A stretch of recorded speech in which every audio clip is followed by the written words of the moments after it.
અમરેલી શહેર અને જિલ્લામાં રખડતા શ્વાનનો આતંક ચરમસીમાએ પહોંચ્યો છે, જ્યાં આજે એક જ દિવસમાં શ્વાનોએ 33 જેટલા લોકોને બચકા ભરી લોહી લુહાણ કરતા ભયનો માહોલ ફેલાયો છે।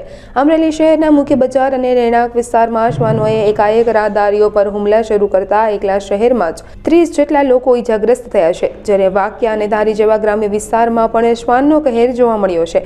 તમામ ઇજાગ્રસ્તોને સારવાર માટે અમરેલી સિવિલ હોસ્પિટલ ખસેડવામાં આવ્યા છે, જ્યાં દર્દીઓનો ખસારો વધતા તબીબી સ્ટાફમાં પણ દોડધામ મચી ગઈ હતી। જાહેર માર્ગો પર નીકળવું મુશ્કેલ બનતા સ્થાનિક રહીશોમાં પાલિકા તંત્ર સામે ભારે રોષ જોવા મળી રહ્યો છે। હાલમાં સમગ્ર પંથકમાં લોકો બહાર નીકળતા પણ ડર અનુભવી રહ્યા છે અને તંત્ર વહેલી તકે આ સમસ્યાનું નિરાકરણ લાવે તેવી માંગ કરી રહ્યા છે।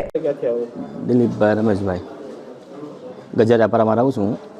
બેંકના ટાઈમેથી હું ઘરે આવતો હતો, શાકભાજી લેવાની એવું લારી પાસે ઊભો હતો ને કૂતરું મને કબડી ગયું।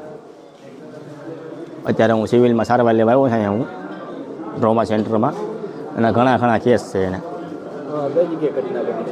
આ ઘટના બની શાક માર્કેટ, આપણે ખાટકીવાળો કે નાનો ખાટકીવાળો ત્યાં। મારું નામ આદમભાઈ હુસેનભાઈ સોલંકી છે। બારપરામાં અમે રહીએ છીએ। આજ અમરેલી સિવિલ હોસ્પિટલમાં અમે આવ્યા છીએ। 25 થી 27 જણાને કૂતરા કરડ્યા છે, મારા પપ્પાને કરડ્યું છે। તો અમારી નગરપાલિકાને એવી રજૂઆત છે કે જેમ બને તેમ આ કૂતરાઓને પકડી અને એને ક્યાંય મૂકી આવે અને બીજા કોઈને કરડે નહીં, એવી અમારી નગરપાલિકાને વિનંતી છે। ઘટના એવી બની કે મારા પપ્પા દુકાને બેઠા હતા અને કૂતરું નીકળી અને સીધું બટકું ભરીને વયું ગયું।